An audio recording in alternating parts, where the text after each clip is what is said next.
Essa semana eu completei 30 anos de ministério. A gente conta a partir do momento da licenciatura, quando vai contar. Então, essa semana bateu os 30 anos.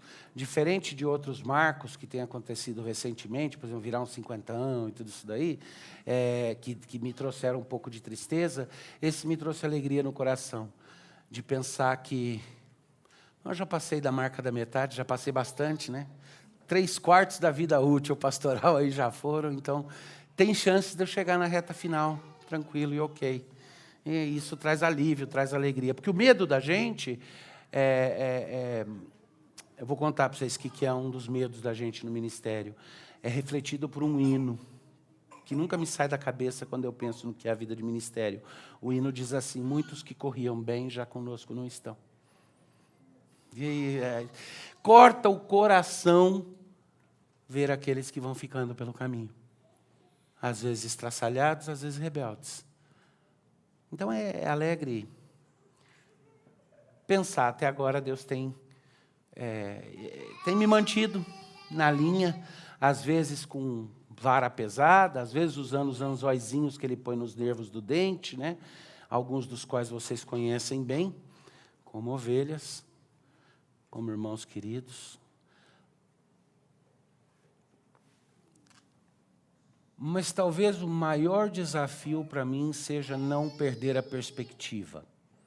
Viver com um pé bem calcado no presente, entendendo que essa é a missão, esse é o chamado, esse é o momento, é aqui e agora. É agora que importa. E, ao mesmo tempo, viver como alguém que é um estrangeiro e um peregrino nesse lugar e nesse momento. Que sabe que o que importa é aquilo que é eterno, que o aqui e agora só importa porque Ele é plantar sementes para aquilo que é eterno. Sementes como esses pequeninos aqui e outros tipos. Nesse processo, à medida que a gente vai entendendo nas Escrituras algumas coisas relacionadas aos planos divinos e o que Ele vai construindo, a gente entende que algumas dinâmicas parecem cruéis, do lado de Deus e do nosso lado. Eu preguei para vocês a respeito, pouco tempo atrás, a respeito da disciplina que Deus nos traz, e o fato de que a disciplina, na verdade, é bênção.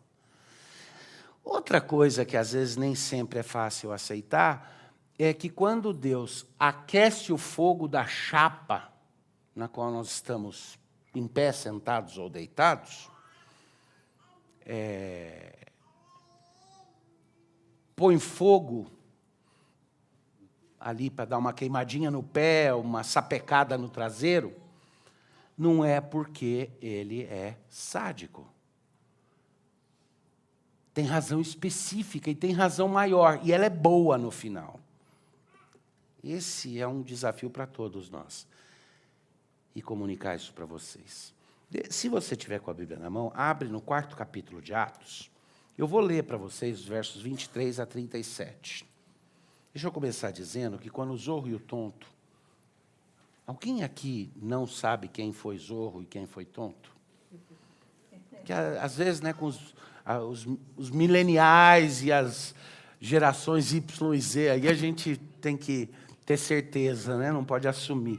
O Zorro e o Tonto estavam lá naquele prado, na pradaria do Velho Oeste americano, cavalgando juntos rumo a uma nova cidade para novos desafios, quando, de repente, os apaches apareceram aos montes e cercaram e vinham vindo de longe cercando os dois, e o Zorro virou para o Tonto e falou: "E agora, Tonto, o que faremos?" E o Tonto falou: "Nós, cara pálida." Tudo bem, eu espero.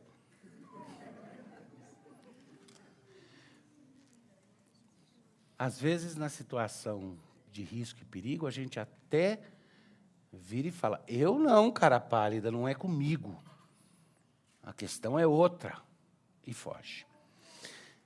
Em Atos, a gente vê a narrativa do processo no qual Deus levou o Evangelho de ser algo que tinha crescido e aparecido na estufa de Israel, do povo selecionado a Deus para que fosse bênção para todas as nações. E esse evangelho vai se espalhar por toda a terra, no cumprimento da ordem que Jesus dá em Mateus. Em Mateus 28, ele diz o quê?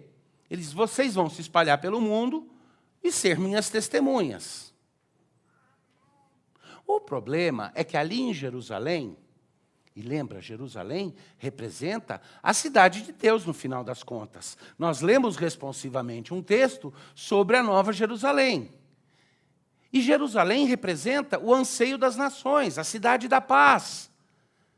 E ela já representava isso desde o Antigo Testamento. Domingo passado fiz o contraste de Jerusalém à Babilônia. Certo? E a igreja, apropriadamente, é em Jerusalém que ela começa. Assim que Jesus vai, ele diz para os discípulos, fiquem na cidade, não saiam até que venha o Espírito. É óbvio que a ordem fica na cidade até que venha o Espírito, pressupõe que depois é para sair, né? E aquele era um momento excepcional. Tudo aquilo está acontecendo e o Espírito vem quando em Pentecostes, na festa de Pentecostes, pessoas do mundo inteiro vieram para Jerusalém. Então, que melhor jeito de disseminar esse vírus, esse fermento do Evangelho, do que implantar isso naquelas pessoas, muitas das quais vão retornar para casa. Mas sempre tem aquele outro instinto nosso. Você está lá. Eu imagino, nós dois, seríamos exatamente os tipos de cara que teriam a reação de Pedro se a gente testemunhasse a transfiguração. Se a gente estivesse lá junto com Jesus, como discípulo, e de repente está lá Abraão, Moisés, Elias e Jesus. Faz uma tenda. E vão ficar aqui, para que ir embora daqui, não precisa mais. Não quero mais sair daqui. Já pensou? Está com os 4 ali. Acabou. Não preciso de alimento, não preciso de mais nada. Ele é o meu alimento. Não é essa a promessa? Que no céu não vou precisar de luz artificial, não vou depender de energia de outra fonte, senão do meu próprio Deus, para a minha própria existência. Lembra, existência física, a entropia não desaparece. Continuo precisando intake de energia para não enfraquecer. Mas imagina receber do próprio Deus essa energia, essa vida, essa vitalidade. E da mesma forma, o que acontece com a igreja é que a festa é tão especial, e o que Deus está fazendo é tão especial, que eles vão ficando por ali. É óbvio. A igreja vai crescendo e eles vão ficando por ali. Mas a intenção de Deus sempre foi que a igreja se universalizasse depois da vinda do Messias. O que vocês acham que Deus faz?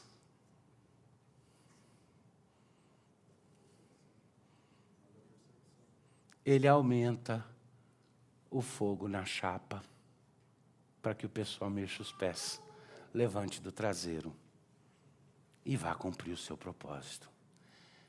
Ele aumenta o desconforto.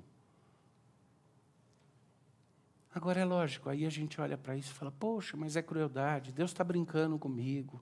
Olha o que Deus está fazendo, por que eu preciso passar por isso? A gente faz 1000 perguntas e no final, a grande pergunta é, se Deus está aumentando a temperatura, o que é que Ele quer de mim? Essa é a pergunta. A pergunta não é por que Ele está fazendo isso comigo.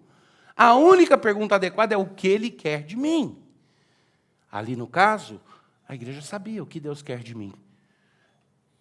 Que nós nos espalhemos e façamos discípulos de todas as nações. Era fácil saber. É nesse sentido que já desde o começo eu falei para vocês que a nossa situação, que em parte vai se agravando mais e mais, o medo da perseguição e tudo, é ao mesmo tempo o terreno fértil no qual nós vamos ver o crescimento. Talvez diferente, nós vamos ver momentos de avivamento profundo e crescimento do Evangelho. É um momento espetacular de oportunidade que nós vivemos. Eu quero olhar um pouquinho para como que a igreja reagiu nesse momento e nessa situação. Bíblia aberta, Atos 4, 23 a 37. Deixa eu abrir aqui que ele fechou. Atos 4, versículo 23 em diante. O que está acontecendo ali no começo do capítulo é aquilo que eu falei. São os primeiros confrontos que estão acontecendo, que são mais abertos, mais escancarados. É o momento no qual se percebe que a coisa vai começar a ficar feia.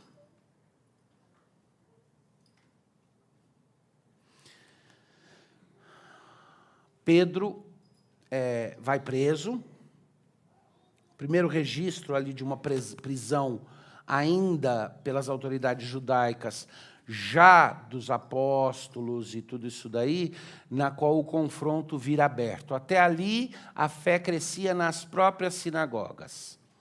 Aí o que nós lemos, então, Pedro e João são presos, eles estavam falando ao povo e pregando, a igreja já estava experimentando uma vida comunitária excepcional, cuidando um do outro, perseverando na doutrina, na comunhão, adorando a Deus e caindo na simpatia de todo o povo. O evangelho crescia em sua força. Nesse mesmo tempo em que a gente vê o que acontece na Bolívia e vê gente da política brasileira falando, nós tínhamos que fazer o mesmo no Brasil, esse era nosso plano, a gente tem que conter esses evangélicos, a gente escuta não cristãos, inclusive um cara que é um conhecido amigo meu, que não é cristão, mas escuta ele dizendo claramente, olha, o crescimento da população evangélica no Brasil está apavorando todo mundo, porque eles estão descobrindo que o Estado não precisa ser o ídolo que provê tudo, que a igreja pode prover socialização, protagonismo, transformação de vida. E ele vai descrevendo o que está acontecendo, e ele faz uma análise sociológica, não teológica, não, sociológica, dizendo da transformação na sociedade que tem acontecido no crescimento, tanto de evangélicos nominais, uma população com a qual a gente vai ter diferenças mais sérias, porque muitas vezes é um evangelho distorcido, mas aí ele, de forma específica, fala, o interessante é que tudo isso daí vem da tradição protestante, é resultado de certas crenças protestantes. Ele identifica duas coisas que ele atribui como fatores cruciais nessa mudança de cosmovisão. Ele diz, essa nova turma tem uma postura dupla. Eles são moralmente conservadores, por isso enfocam a família e acreditam que devem haver regras de comportamento. E, ao mesmo tempo, em termos políticos e econômicos, eles têm uma tendência liberal de achar que você não pode esperar tudo do Estado e de achar que quem não trabalha não deve ganhar. Ele identificou na marca essas duas características, do ponto de vista do efeito na sociedade. E aí ele faz essa análise e ela não é negativa, ela é positiva, no final das contas. E o que não me saía da cabeça aí, caíam na simpatia do povo. Porque quem não estiver no jogo vai olhar e vai falar, uau, isso faz diferença, isso transforma as coisas, isso é bom. Esse é o contexto. Então, quem é que começou inicialmente a ficar muito incomodado com a pregação do Evangelho e finalmente joga João e Pedro na cadeia? Alguma... Ops. A lente virou no olho. Deixa eu só botar ela de volta. Eu sempre peço para a doutora Nádia fechar os olhos quando ela está aqui, porque ela é oftalma, ela não pode ver eu fazer isso, é pecado.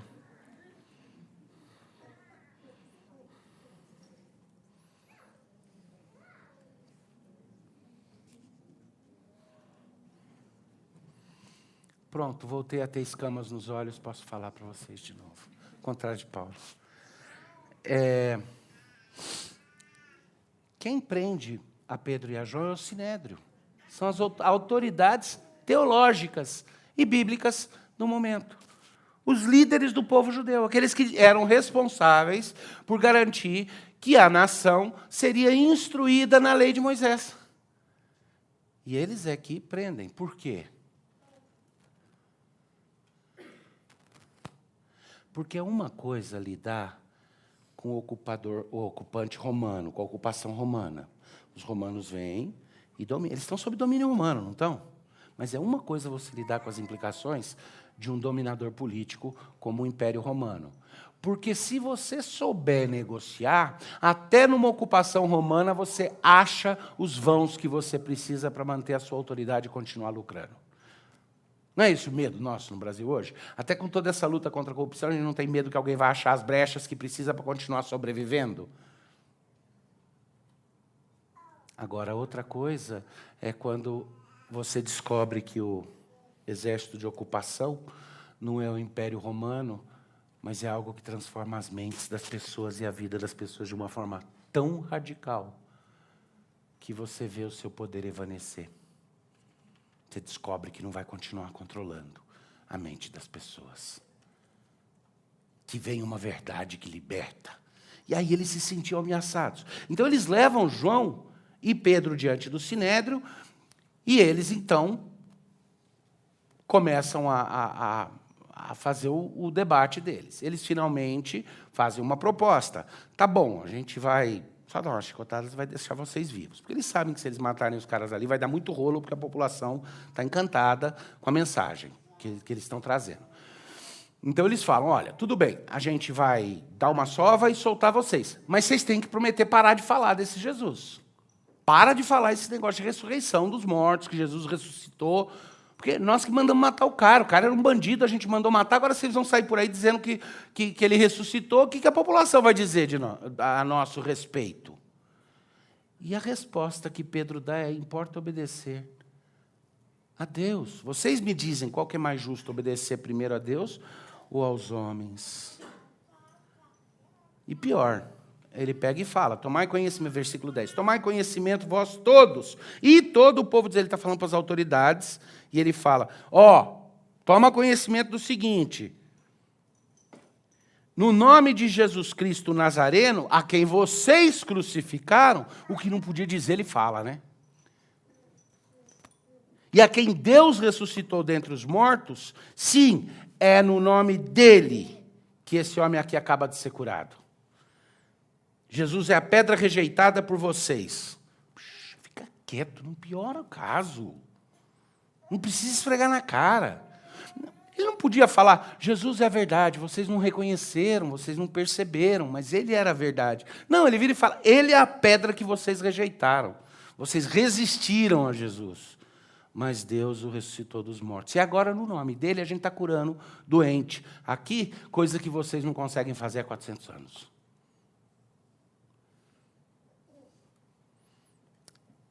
O texto fala assim, no versículo 13, ao verem a intrepidez de Pedro e João, sabendo que eram homens iletrados e incultos, eles não tinham PhD. E o pessoal do Sinédrio tinha. Admiraram-se e reconheceram que haviam estado com Jesus. Vendo com eles o homem que fora curado, nada tinham a dizer em contrário. Então, mandando-os sair do Sinédrio, consultavam entre si, dizendo, o que faremos com esses homens? Pois, na verdade, eu manifesto a todos os habitantes de Jerusalém que um sinal notório foi feito por eles. E isso não dá para negar, não dá para abafar. A operação abafa não vai funcionar. Mas a gente tem que controlar a questão, a ótica, né? A ótica da coisa tem que ser controlada, para que não haja maior divulgação entre o povo. Então, vamos fazer o seguinte, a gente ameaça eles e aí a gente manda saírem. Pedro e João respondem, julgam vocês se é justo, diante de Deus, atender vocês e não a Deus. Nós não podemos deixar de falar das coisas que nós vimos e ouvimos. Então, os caras fazem mais umas ameaças, tentam dar um pouco de medo, causar uma certa paura, e daí eles não têm opção, depois de castigar os caras, a Pedro e a João, exceto soltá-los.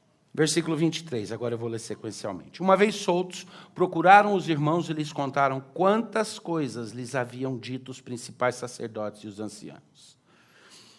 Então, a primeira coisa, eles reúnem com a igreja e contam. O estado das coisas é o seguinte, vocês estão pensando que a gente está ok, porque vocês estão pensando que o fato de que estamos caindo na simpatia do povo está nos dando garantias, e não está. Grande parte da reação que está acontecendo lá na Bolívia antes daqui, a razão pela qual o Evo, de repente, ficou preocupado, é porque o número de cristãos comprometidos está crescendo rápido. Fiquei surpreso de um amigo nosso contando de uma conferência da fé reformada lá, que conseguiu reunir 1.500 pessoas para ouvir aquelas pregações e palestras que a gente participa, essas coisas desse tipo. Então, é lógico, a reação vem porque você está percebendo que a coisa está virando uma ameaça. A coisa que antes era insignificante está virando uma ameaça. Então, a primeira coisa que eles fazem é reunir com os irmãos em Cristo e contar o que está acontecendo. Ó, nós ouvimos das autoridades isso, isso, isso. Ouvindo isso, quando os irmãos da igreja... Vamos lá, eu ia falar Rinaldo, eu e o Rinaldo pai, chegamos e voltamos aqui, a gente levou uma coça, a gente chega para vocês e diz assim, ó, nós dois estamos lá, falando lá com aquela comissão do governo, e o negócio vai piorar, viu? Porque eles estão fulos da vida com a pregação do evangelho, o crescimento da igreja, e o negócio vai piorar. Aí alguém você vira e fala assim, mas a sociedade está nos recebendo tão bem, pessoas estão sendo transformadas, o bem está sendo feito, a gente está fazendo tanta coisa boa. A gente, às vezes, confunde cair na simpatia do povo, achando que isso vai nos dar garantia política. Isso é ingênuo. Isso é esquecer que existe uma guerra acontecendo. Agora, qual que é a reação da igreja? Ouvindo isso, unânimes, levantaram a voz e disseram, agora eu peço que vocês empenhem todo o coração em ouvir o que é que eles disseram. Tu, soberano Senhor, que fizeste o céu, a terra, o mar e tudo que neles há. A primeira coisa que eles fazem aqui é dizer, nós temos plena consciência de que a tua soberania controla tudo, o coração dos membros do Sinédrio, inclusive. Então, nós estamos tranquilos. Isso que parece que está se esboçando para acontecer, pode parecer que tem origem humana, mas está debaixo da soberania de Deus. Muito interessante o lugar que eles começam. Em oração, reconhecendo, Senhor, está debaixo da tua mão soberana. Tu que disseste, por intermédio do Espírito Santo, por boca de Davi, nosso pai, teu servo, por que se enfureceram os gentios e os povos imaginavam coisas vãs? Levantaram-se os reis da terra e as autoridades ajuntaram-se a uma contra o Senhor e contra o seu ungido, porque verdadeiramente se ajuntaram nesta cidade contra o teu santo servo Jesus, ao qual ungiste Herodes e Pôncio Pilatos, com gentios e gente de Israel. É interessante aqui, para ficar bem claro o que eles estão dizendo, Senhor, nós sabemos que o Senhor é soberano. Já o nosso pai Davi, o Espírito Santo falou pela boca de Davi, dizendo que iria chegar um momento no qual iam perseguir o ungido do Senhor, iam se levantar contra eles. E nós sabemos, Deus, que existe um conluio acontecendo. Acorda. Acorda. Eles tiveram a consciência, existe um conluio acontecendo. Naquele caso, qual que era o conluio? Os dois arqui-inimigos, os dois grupos de inimigos, tinham uma coisa em comum. O que é que... por que ele faz a referência ao fato de que Herodes e Pilatos fizeram um conluio para matar Jesus? O que ele está querendo dizer? Senhor, nós sabemos que nós vamos ser perseguidos pelos judeus e pelos romanos. Porque judeus e romanos, a ocupação romana e os judeus que ressentiam os romanos se juntavam para resistir a algo maior. Agora, interessante, né? Tem um consolo bacana nisso daí. Se os dois grandes poderes da época estão morrendo de medo e chegam ao ponto de deixar de lado a sua inimizade endêmica para se juntar, para tentar resistir à igreja, é porque eles estão com medo. É porque, de alguma forma, eles entendem que a ameaça é maior do que os outros pensam.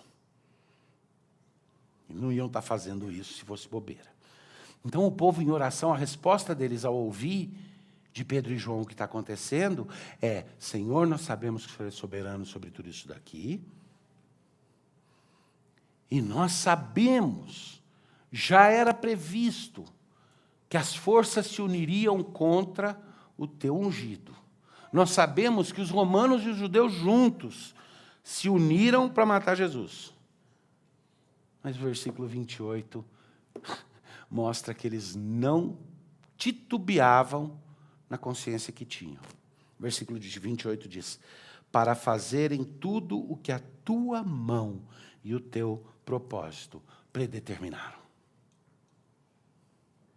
Você consegue fazer isso? Você consegue olhar para os godos e visigodos chegando para ocupar a cidade que a gente estava com tanto apego, porque a gente pensava que ia transformar a Roma dos homens na Roma de Deus, e não entendia que Roma é a Babilônia.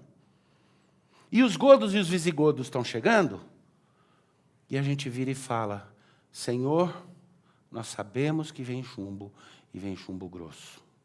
Mas o Senhor é soberano, e nós sabemos que nenhum desses godos e visigodos e bárbaros vai entrar nessa cidade sem que isso seja pré-determinado pelo Senhor. Está sob o seu controle. Está tudo bem, Senhor, porque eu confio. É o que eu falei para as crianças. Está tudo bem, papai, estou morrendo de medo do lugar que você vai me levar, mas eu sei que você nunca vai me levar para um lugar ruim. Nunca vai me levar para um lugar pior. Pode até parecer ruim por um momento.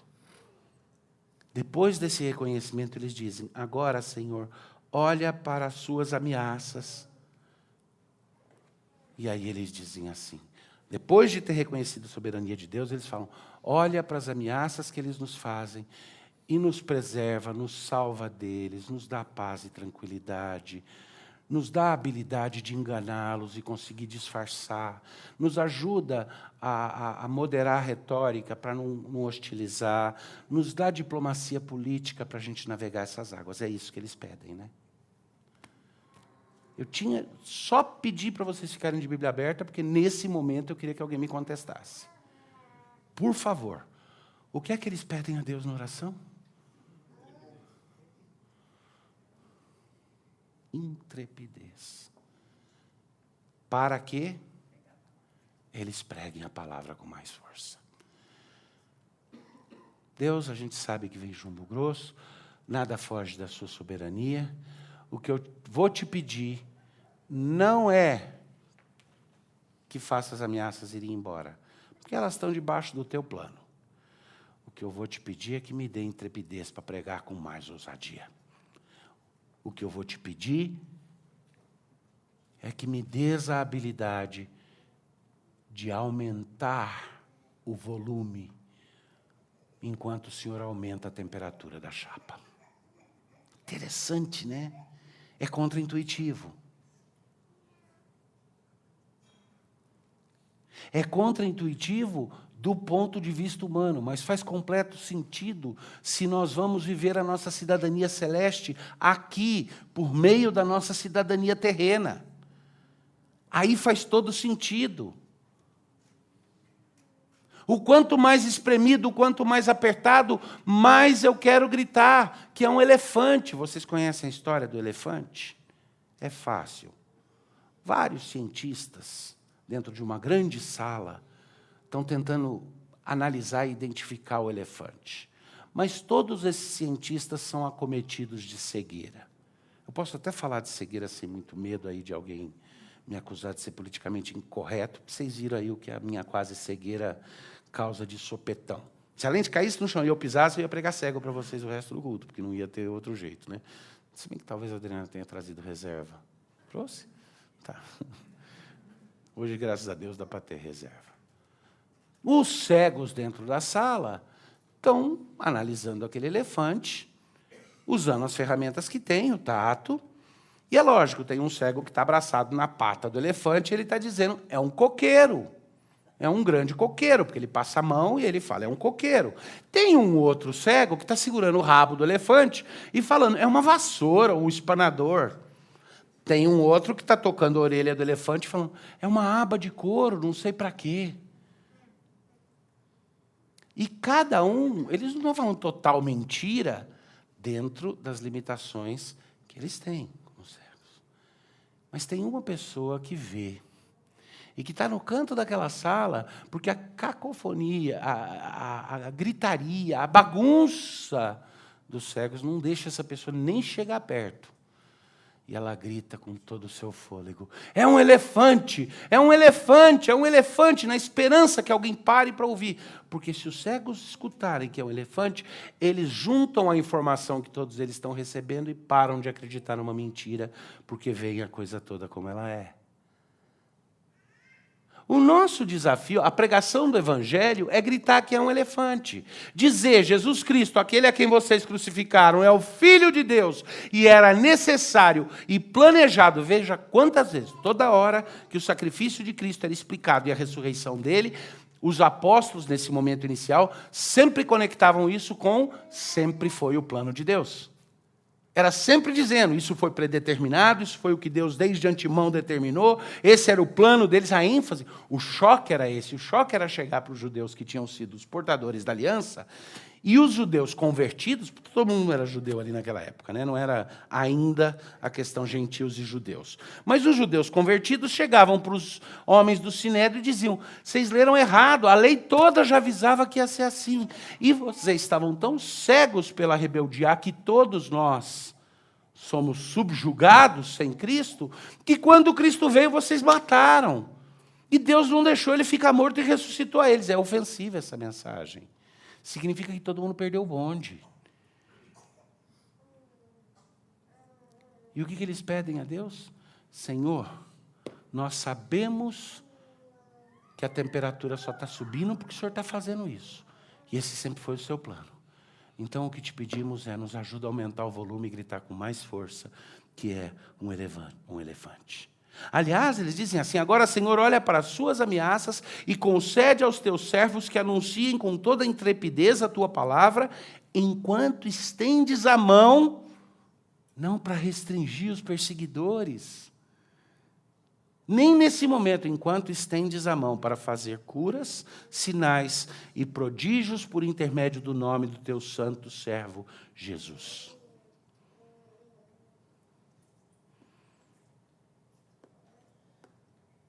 A plena consciência de que o desafio, o mesmo plano de Deus, que determinava que eles estivessem nesse momento sofrendo isso, a concepção que eles tinham de que a perseguição que já estava se formando era parte integral do plano de Deus, essa mesma percepção era a percepção de que a parte deles é pregar com intrepidez. E que Deus acompanharia isso com coisas que transformariam o mundo. Note que eles não estão pedindo, Senhor, nos ajuda a transformar o mundo. Talvez não seja o momento da gente pedir a Deus nem que nos ajude a transformar a sociedade brasileira.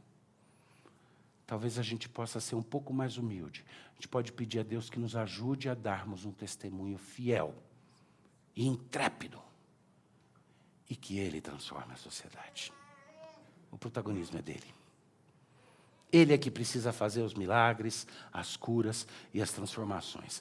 Essas nós não conseguimos.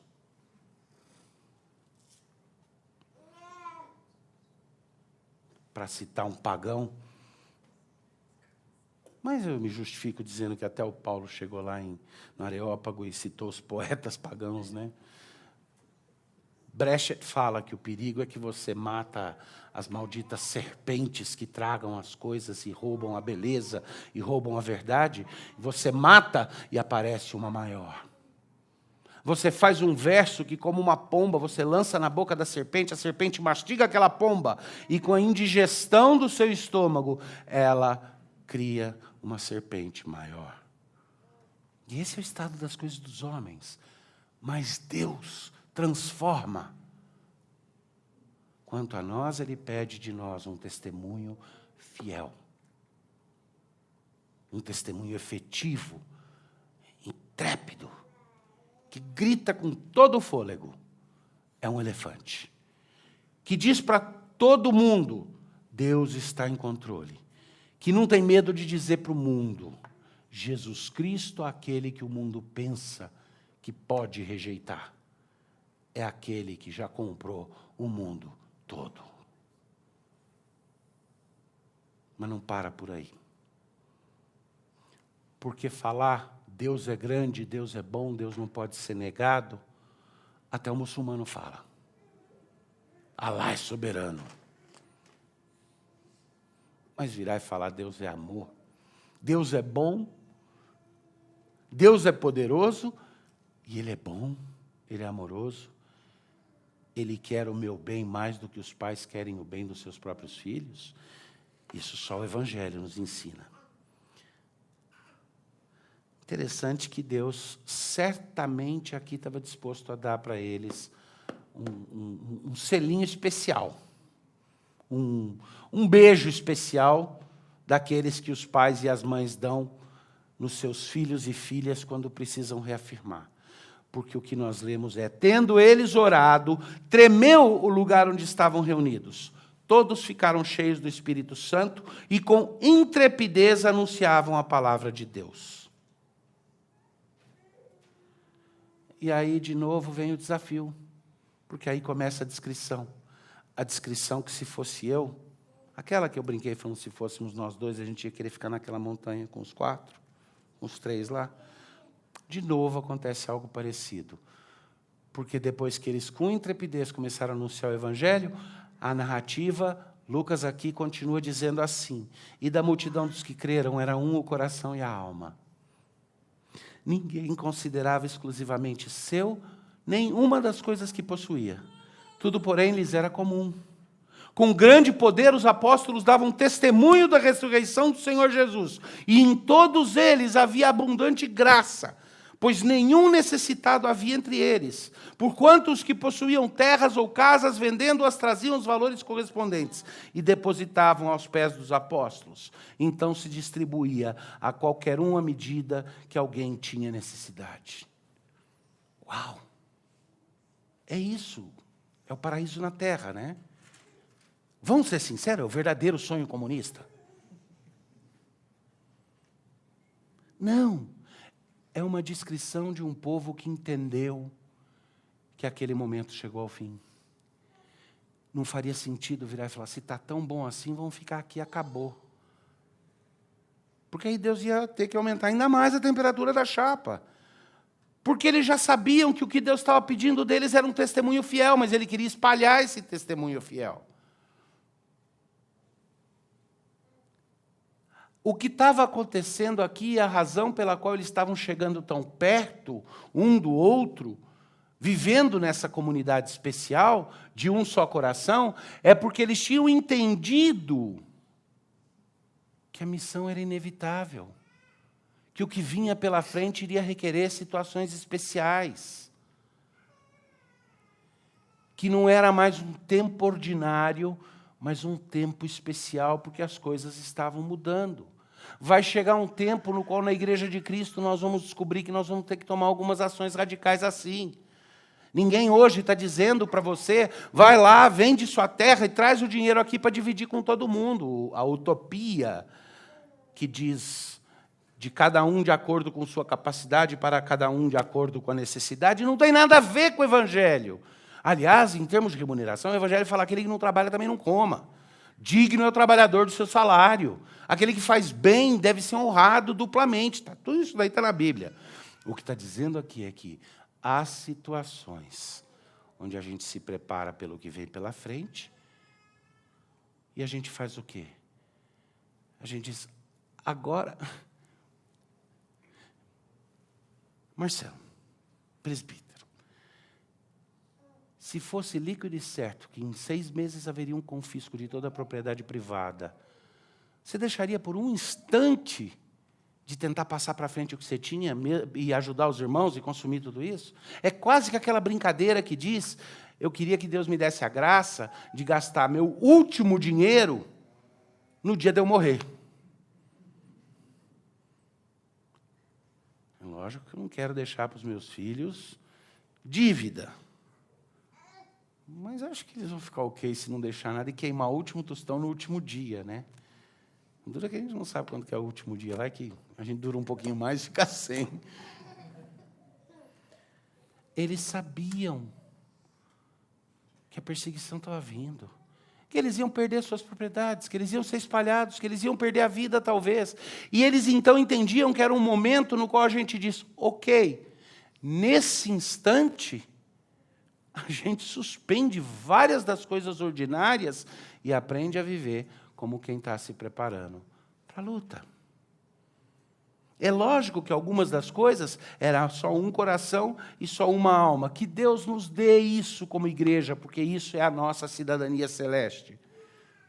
Ninguém considera exclusivamente seu nenhuma das coisas que possui. Também essa é uma atitude que nós devíamos ter no coração. Você é dono do quê? Mordomo do que Deus nos deu para administrar. E Ele deu para administrar para quê? De acordo com o fim dEle, com o propósito dEle. Para administrar bem, fiel, saber investir, saber produzir resultado com os talentos que Ele nos deu. Mas, ao final das contas, o propósito de tudo isso daí é utilitário, é dentro do plano dEle. É aquilo que vai ser útil para o plano dEle. O suprimento de todas as necessidades, essa questão de vender a terra, é o que eu expliquei, era um momento que requeria aquilo. Nesse momento você não discute quem tem o quê. Nesse momento você faz o que é preciso para se preparar para continuar pregando com intrepidez. Eu não sei se nós, ainda vivos, vamos ver os momentos nos quais isso vai ser patente e necessário. Talvez alguns de nós não cheguem ainda, talvez demore, porque Deus pode atrasar, Deus pode ter misericórdia e esperar. Mas, certamente, a Bíblia diz que o plano de Deus é que o nosso testemunho fiel e forte seja cada vez mais resistido. E, nos momentos em que esse testemunho estiver sendo mais efetivo, a gente pode esperar o quê? Certamente pode esperar que olhe para o Evangelho e sinta simpatia na população geral. Mas aqueles que detêm o poder, de uma forma ou de outra, vão sentir o quê? Eles vão estar equivocados se eles se sentirem ameaçados? Não. Eles devem se sentir ameaçados. A gente está propondo nada mais do que a total corrupção da ordem atual das coisas. Esse mundo está de cabeça para baixo, aqui a gente quer virar ele de cabeça para cima. Isso significa que, para quem acha que de cabeça para baixo é o certo, nós estamos virando o mundo de cabeça para baixo. Aliás, esse pessoalzinho aí, quando eles chegavam, eles foram dispersos. E aí, quando eles iam chegando na cidade, sabe o que o pessoal falava deles? Sabe? Falava assim, cuidado, meu, aí, ó, a patotinha que está virando o mundo de cabeça para baixo está chegando aqui também. Literalmente, Atos vai nos contar que o pessoal falava isso quando eles chegavam numa cidade. Os corruptores da ordem atual das coisas estão chegando aí. O pessoal quer virar o mundo de cabeça para baixo. Deixa eu concluir estruturando para vocês algumas coisas aqui. O que é que foi a reação da igreja? O que foi a primeira coisa que a igreja fez? Eles trouxeram os eventos para dentro de uma perspectiva de Deus. Eles interpretaram tudo o que estava acontecendo, não como, e agora, Senhor? Mas como dizendo, Senhor, é claro que isso é obra sua. Isso está debaixo da tua mão. E era. Se eles não tivessem passado aquela angústia, talvez nós não estivéssemos aqui hoje, vivendo e pregando o Evangelho. Era necessário que isso acontecesse. Mas olha que interessante. Primeiro, eles reconheceram que Deus controla e planeja todas as coisas. Segundo, eles pediram força, constância, não para resistir às provações. Eles não pediram força para sobreviver. O que eles pediram? Força para não esmorecer no testemunho, para não perder a intrepidez.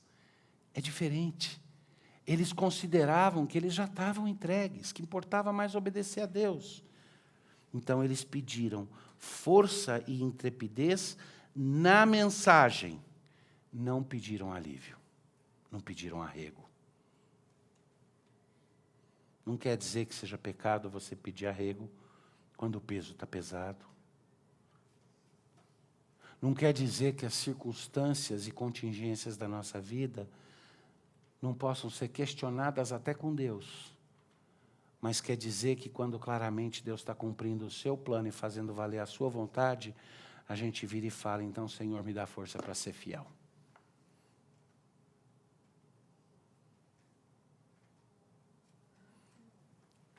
Quantas mães aqui já deram à luz?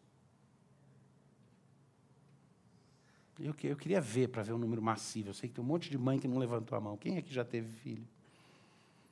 Já pensou se naquela hora que a criança está nascendo, tudo o que os médicos dizem, o que o esposo diz às enfermeiras é: pede a Deus para fazer passar a dor. Aliás, se pararem as contrações, tem um monte de médico aqui. O que acontece se parar no meio, de repente, as contrações e paralisar, a pessoa perder toda a dor? É capaz de dar problema, né? Vai ter que tirar cesarianamente a criança, não vai? Porque aquela dor é necessária para quê? Então, o que a gente pede para Deus? A Adriana pedia 2 coisas na hora que os meninos nasceram. Eu acho que era 3, mas ela só admite 2. Que é o seguinte, o médico era amigo e deixou eu assistir, mas, na verdade, fazer sob a supervisão dele a retirada dos 2 meninos. E eles eram grandinhos, não eram pequenos. Então, é lógico que uma das coisas que ela gritava é: seu idiota, eu vou te fazer pagar pelo que você fez comigo. Não é brincadeira. A gente orava e pedia: Deus, dá força para ela conseguir empurrar as crianças. E o pior de tudo é que na cabeça da gente, porque eles nasceram lá nos Estados Unidos, fica toda a confusão, né? Porque a gente fica, push, push, push, push.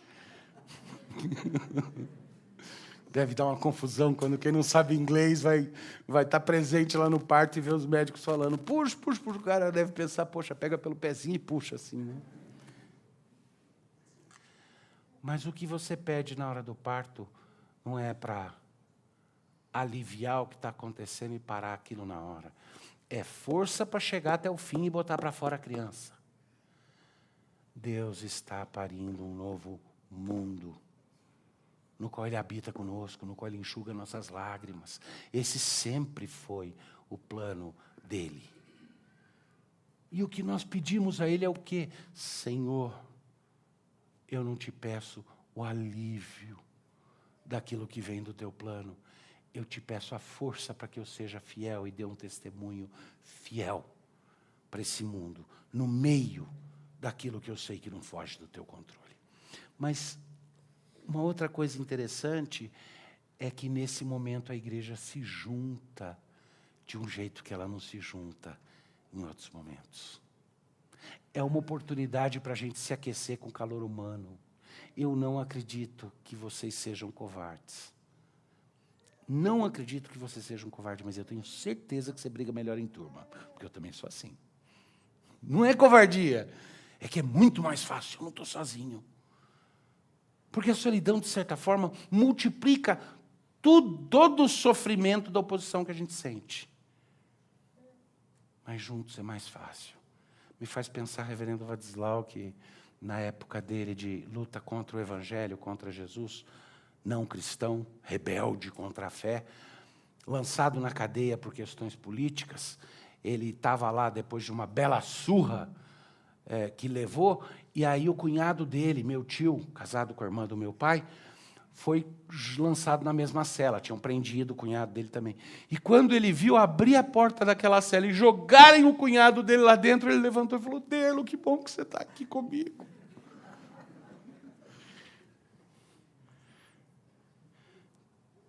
Dá para entender, né?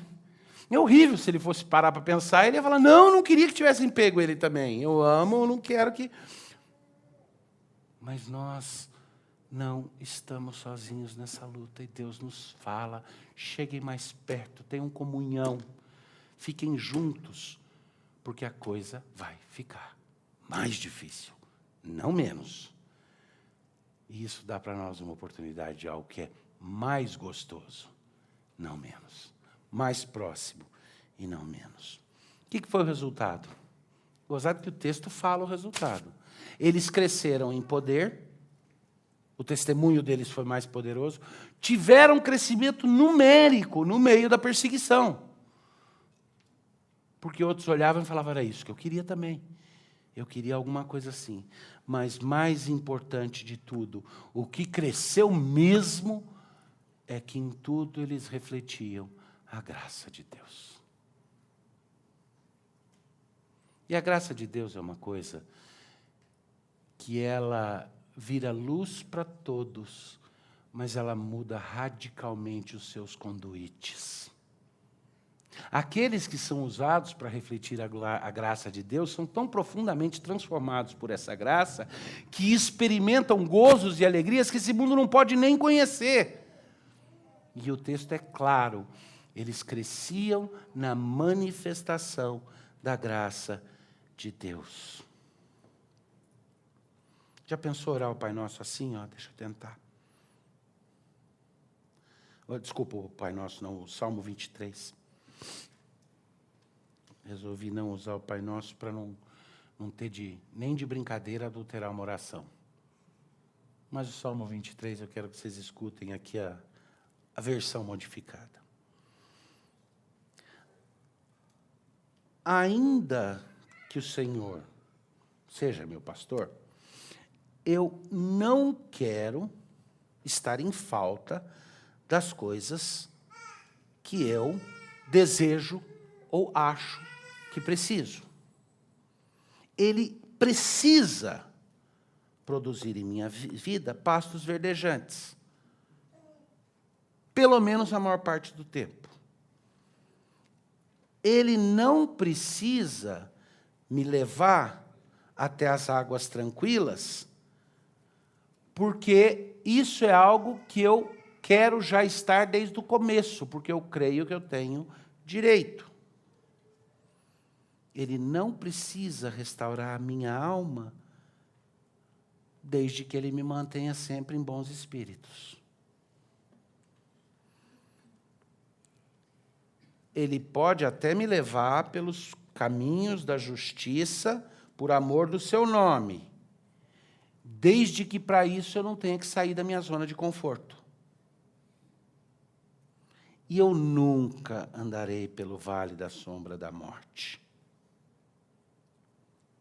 Porque mesmo que eu venha a entender que a coragem derrota o medo do mal, ou mesmo que eu venha a compreender completamente que Ele está comigo, que a vara e o cajado dele poderiam me confortar, ainda assim eu acho mais simples pedir que Ele me impeça de ter necessidade desse conforto.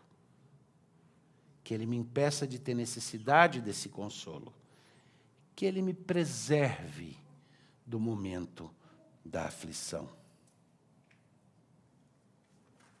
Porque certamente a bondade e o amor me seguirão todos os dias da minha vida, especialmente se eu nunca tiver de passar pelo vale da sombra da morte. De preferência, nenhum vale. E assim eu poderei viver uma vida de quem habita na casa do Senhor sempre. E direi a todos como sou bem afortunado de que Deus me preservou de todos os desafios. Sabe qual que seria o problema, se esse fosse o caso? Se sombra e água fresca for aquilo que motiva a tua alma? O problema é que você está presumindo que circunstâncias, contingências e o que acontece lá fora e a própria história são fatos que escapam o plano de Deus. Você está presumindo que Deus é mais um dos agentes, mais um dos protagonistas num grande drama que tem como pano de fundo não se sabe o quê. A história, a matéria, alguma coisa assim. Está esquecendo que Deus é o autor dessa narrativa. Está esquecendo que não existe a possibilidade de saber o que significa ser consolado pela vara e pelo cajado do Senhor, se não passarmos pelos momentos de tribulação que ensejam esse consolo e esse conforto. E daí em diante. Mas é mais que isso ainda. Significa que eu e você não vamos experimentar o que é a verdadeira comunhão que dois irmãos podem ter se não houver momentos nos quais a gente precisa um do outro. Mas se precisando um do outro, nós encontrarmos em Cristo a força para refletir a graça um para o outro, nós vamos experimentar uma comunhão que esse mundo não conhece. E nós vamos cumprir o plano de Jesus Cristo, que é: Pai, faz deles um conosco e um com o outro, como nós somos